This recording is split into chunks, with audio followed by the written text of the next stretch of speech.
Hey, it's Erica from Masala Yoga here on YouTube.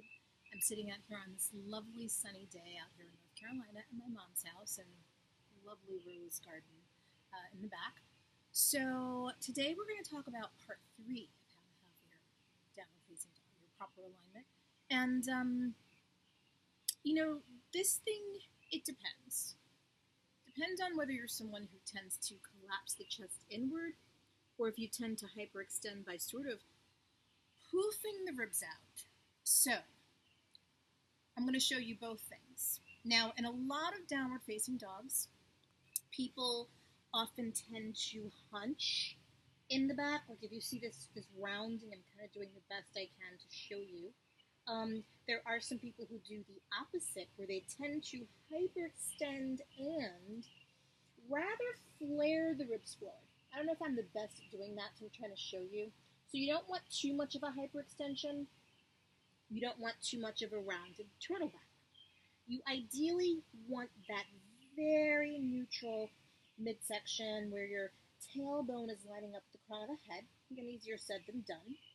So here's the thing. For people who tend to do this action, you want to be able to practice opening up in your chest, right? So the main thing is that people tend to do this. Again, goes back to the culture of sitting at your desk, at your computer. What's going to happen is your pectoral muscles get tight. You're collapsing inward, a lot of pulling on the upper back muscles.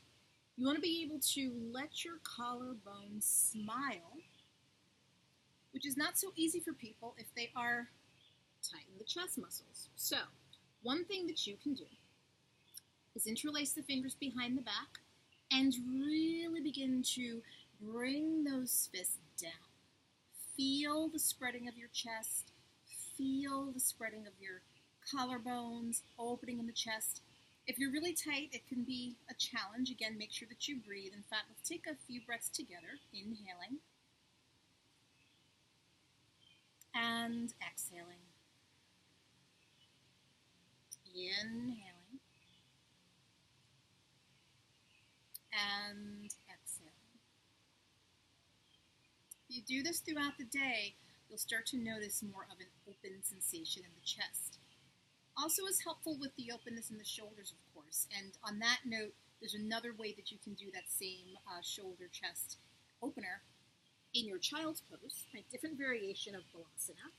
So we did this a bit earlier with the arms extended in part 2. This time, you can interlace the fingers behind your back and let the crown of the head move towards the floor, right? Lift your fist up to the ceiling.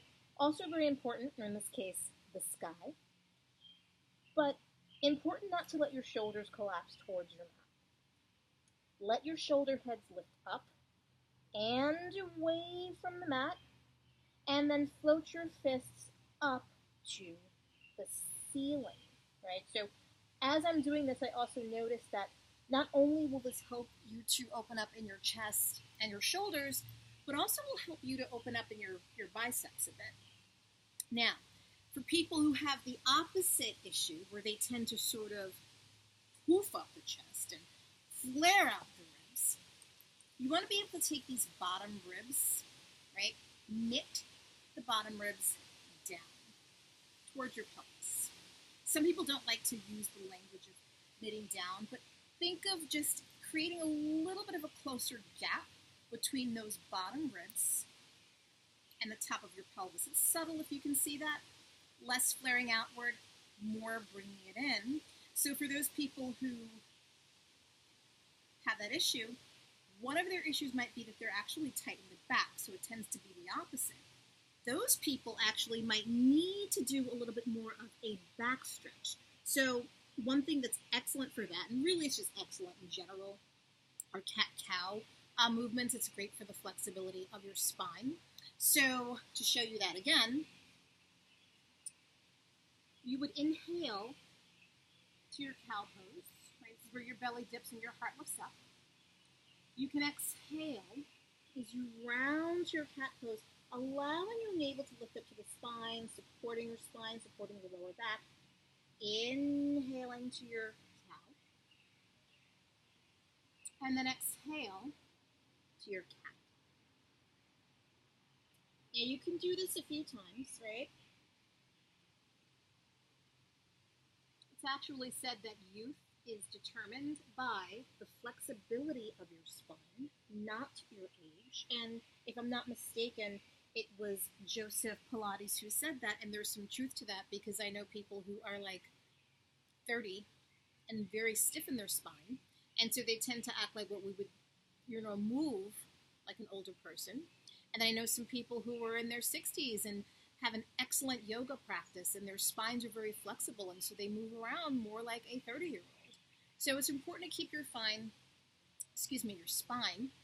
flexible. But to get back to the whole thing of opening in the chest and your down dog and your shoulders, again, do that action, right? It's a good idea to switch the interlacing of your hands. So in my case right now, I have the left thumb on top, right? Try to switch that interlacing. So you're even being even in these hand mudras or hand shapes.